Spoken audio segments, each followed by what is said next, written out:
Really a disappointing loss by the Buffalo Bills. I feel like Josh Allen and this offense kind of came out a little bit slow. I don't know if it was because of Josh Allen and the Diggs drama. Just seemed like things just needed to settle down a little bit early in the game.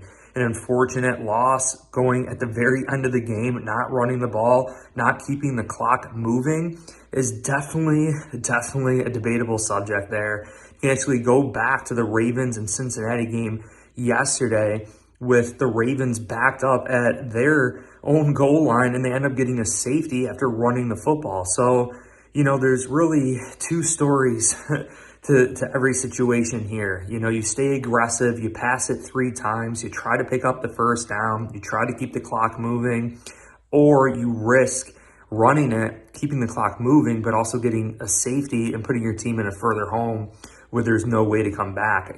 Betting on Josh Allen, betting on this offense, putting the ball in the best player on this offense, which is Josh Allen, really, to me, makes a lot of sense. And I know a lot of Bills Mafia is like, this is stupid, and Sean McDermott even putting blame on himself, and it's very, very, very difficult, and I think what ends up happening here when you look at passing it 3 times in a row, I think some of those passes were a little bit too deep. I think we could have schemed something up specifically for that situation. And that's where my frustration comes in, is it just seems like we weren't prepared for that moment.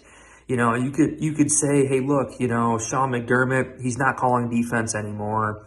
He's got all the time in the world to allocate to making good game situational calls and being that leader for the Buffalo Bills on the field. But really, at the end of the day, we got to start making plays. This boils down to the Buffalo Bills capitalizing on the moment and making plays. And it also stems from Joe Brady getting this offense prepared for those situational moments during the game. And this everyone eats offense, one thing I heard yesterday from one of the announcers, and I believe it was Dan Orlovsky, said, hey, look, everyone eats in this offense, but who's going to set the table? You still need someone to set the table. And the person that set the table for the Buffalo Bills has been Khalil Shakir. And guess what? He's not here anymore. He's hurt. And guess what? This defense, we didn't have Von Miller. We didn't have Matt Milano. We didn't have Taylor Rapp. And Cole Bishop, unfortunately, he's to blame for at least 14 points from what I saw, the young rookie safety. And I'm not saying he's not going to develop into a special player, which I think he is going to, but the fact of the matter is, the run around the end from them yesterday, Cole Bishop was just not in position to make a play. And then the touchdown pass to Nico Collins, Rasul Douglas threw his hands up in the air and was looking at Cole Bishop where were you at? So to me, both of those signal that this Buffalo Bills defense yesterday, especially early in the game, really struggled to hold things down. As the game progressed, I think we started getting better, but I'm sure our confidence in that defense was not very confident at all towards the end of that game. And Sean McDermott was like, hey, look, I need to win this thing offensively. I can't rely on my defense right now to stop them. And sure enough, we ultimately couldn't, and I think with Josh Allen and the Stefon Diggs drama just coming out a little bit slow, having some penalties that nicked us in the butt, and honestly, we should have gotten crushed. You really think about the comeback that occurred this game, all the things that unfolded.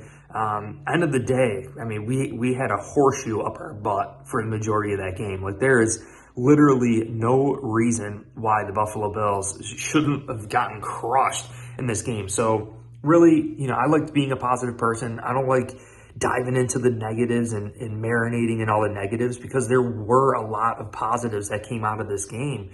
And I think we just need to all do a better job. And it starts with Sean McDermott. It starts with Joe Brady, Bobby Babich.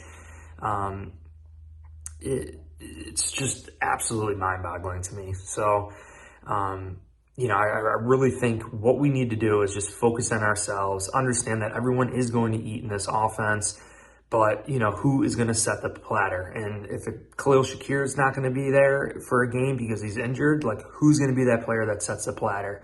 And I think we do have to keep that in mind. And I mentioned in my previous video, it's that delicate balance of, the Stefon Diggs days where you're force feeding a wide receiver just to keep him happy and, defenses start knowing, okay, well, like he's going to be number one in the progression majority of the time. We can maybe start jumping some routes and doing those things versus Joe Brady and his offense where we're allowing defenses to dictate to us, but we're believing in ourselves enough to adjust on the fly with Josh Allen to get our players in the best position to succeed. And then we're also trusting that we're going to have depth pieces, in line to the table setter and be able to get the job done. And that's a very tough task. I think, honestly, like looking at it, I mean, you really want an offense that you could spread the ball around. If a defense wants to play you a certain way, you need to be adaptable. You need to be that chameleon to change colors and be able to find the right way to win on a weekly basis.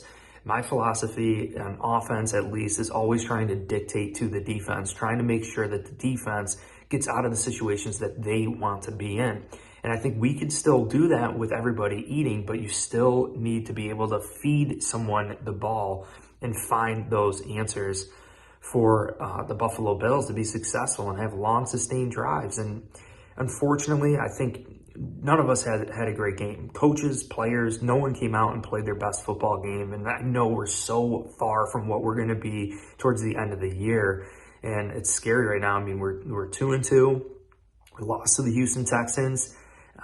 Tough battle. I mean, CJ Stroud is a legit quarterback here, and that defense, tough defense. I mean, this was the lowest statistical game for Josh Allen since his rookie year. I mean, let that sink in. And, you go back to Josh Allen's rookie year, he didn't have any weapons, he didn't have any help.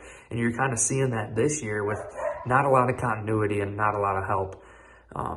So I think moving forward, Buffalo Bills, we just need to get our minds right, get in these situations during the game, figure out our answers, figure out exactly what to do in those situations. If we're backed up in the end zone, throw it 3 times in a row, but have better design plays that it's going to be a higher completion percentage and keep the clock moving, or come up with a run where we know that they're going to be open. Or maybe run it and have the running back just throw it like it's a pass if he's going to get a safety. Just come up with something creative when we're backed up there. And I think knowing Sean McDermott, knowing Bobby Babich and these guys and Joe Brady, we're going to definitely get it together. But I appreciate you guys all so much. Thank you for following. Make sure you hit like, subscribe to the video. Forgot to mention too, if you're looking for $20 off any concerts, NFL games, Bison's games, head over to SeatGeek.com and use promo code BNC. You can get $20 off. Again, that's concerts, baseball games, any sort of event in your area. It doesn't need to be in Buffalo. Just go to SeatGeek.com. You can get $20 off your next purchase. That's personally how I purchase games. For the Bills games, I wait even a few hours before the game and purchase a ticket. That's when things get dramatically discounted. Plus, you could use promo code BNC to get $20 off. It is linked below in the description. Appreciate you, and go Bills.